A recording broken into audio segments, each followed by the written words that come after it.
İnformasiya və kommunikasiya texnologiyaları cəmiyyətlərin inkişafı ilə yanaşı, eyni zamanda cinayətkarlar üçün də yeni imkanlar açır. Bugün kibercinayətlər bir ölkənin sərhəddi ilə məhdudlaşmır.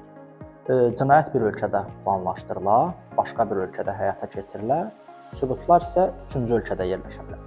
Məhz buna görə də BMT-nin kibercinayətkarlığa qarşı mübarizəyə dair konvensiyası hazırlanır. Bu sənədin əsas məqsədi dövlətlər arasında əməkdaşlığı gücləndirmək, kibercinayətlərin qarşısını daha effektiv almaq və belə cinayətlərlə bağlı elektron sübutların beynəlxalq mübadiləsini asanlaşdırmaqdır.